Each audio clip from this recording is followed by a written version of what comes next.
Shalom Godly Family. Yuk kita nikmati teh hangat. Teduhkan hati, hadirkan semangat. Firman Tuhan hari ini diambil dari Injil Lukas pasal 24 ayat 1 sampai ke 12. Namun saya akan membacakan ayat yang ke-5 sampai ke-8 saja. Demikian firman Tuhan. Mereka sangat ketakutan dan menundukkan kepala. Tetapi kedua orang itu berkata kepada mereka, "Mengapa kamu mencari Dia yang hidup di antara orang mati? Ia tidak ada di sini. Ia telah bangkit. Ingatlah apa yang dikatakannya kepada kamu ketika ia masih di Galilea, yaitu bahwa Anak Manusia harus diserahkan ke tangan orang-orang berdosa dan disalibkan, dan akan bangkit pada hari yang ketiga." Maka teringatlah mereka akan perkataan Yesus itu. Demikian jauh firman Tuhan, berbahagialah kita yang membaca dan merenungkannya. Godly Family yang terkasih, dalam kehidupan ini terkadang kita menjumpai ada orang yang mengalami keputusasaan dalam hidupnya sehingga tidak memiliki pengharapan.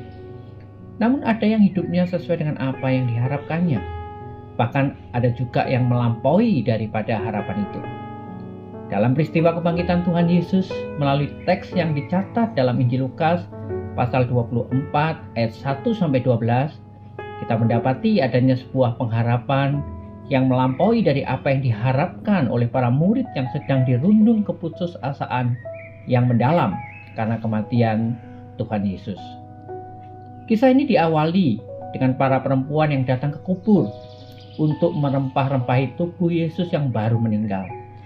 Mereka membawa rempah-rempah sesuai kebiasaan waktu itu, dan mereka berharap untuk dapat menemukan jenazah Yesus. Sesampainya di kubur, mereka mendapati bahwa batu besar yang menghalangi pintu masuk ke kubur itu sudah terguling. Halangan untuk masuk ke kubur Yesus telah teratasi tanpa ada penjelasan bagi mereka. Namun mereka tambah terkejut karena mereka menemukan bahwa mayat Tuhan Yesus tidak ada di sana. Mereka pun termangu-mangu. Dalam terjemahan yang lain dikatakan mereka bingung memikirkan hal itu. Mungkin para perempuan itu bertanya dalam hatinya, apa gerangan yang sedang terjadi? Kemana jenazahnya? Dan siapa yang mengambilnya? Ada banyak pertanyaan yang belum terjawab. Ketika tiba-tiba ada dua orang berdiri dekat mereka memakai pakaian yang berkilau-kilauan dan membawa kabar yang di luar perkiraan, yaitu kabar yang melampaui harapan mereka, bahwa Tuhan Yesus tidak ada di kubur itu. Tuhan Yesus sudah bangkit. Sebuah kabar pengharapan yang memberikan penghiburan dan anugerah yang besar dalam hidup mereka. Sebuah kabar yang menghadirkan semangat baru di tengah keputusasaan yang mereka alami. Ya, kabar itu adalah kabar kebangkitan Yesus yang telah memberi pengharapan yang baru dalam hidup umat manusia. Kabar pengharapan yang merupakan penghiburan dan anugerah yang besar itu sudah selayaknya kita bagikan kepada semua orang, agar setiap orang yang percaya dapat bersyukur, sekaligus dapat berbagi seperti para perempuan itu berbagi berita kebangkitan kepada para murid.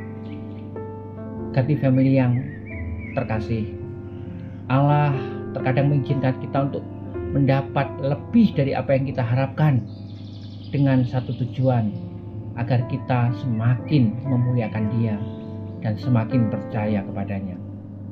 Firman Tuhan dalam Yohanes 11 ayat 40 mencatat, "Bukankah sudah kukatakan kepadamu, jikalau engkau percaya, engkau akan melihat kemuliaan Allah." Percayalah bahwa Allah sanggup bekerja melebihi apa yang kita harapkan. Karena itu andalkan Dia dalam hidupmu. Amin. Mari kita berdoa. Tuhan Yesus, terima kasih karena berita kebangkitan-Mu memberikan sebuah pengharapan yang baru. Anugerah yang Kau berikan untuk boleh kami rasakan dan memberikan kami semangat di dalam menjalani kehidupan. yang Tuhan percayakan. Terima kasih ya Tuhan, ajar kami untuk boleh berbagi berita tentang kebangkitan-Mu bagi orang-orang yang ada di sekeliling kami, sehingga mereka boleh dihiburkan oleh anugerah itu, dan mereka boleh memiliki pengharapan yang besar di dalam Tuhan. Dengar doa kami dalam nama Tuhan Yesus. Amin.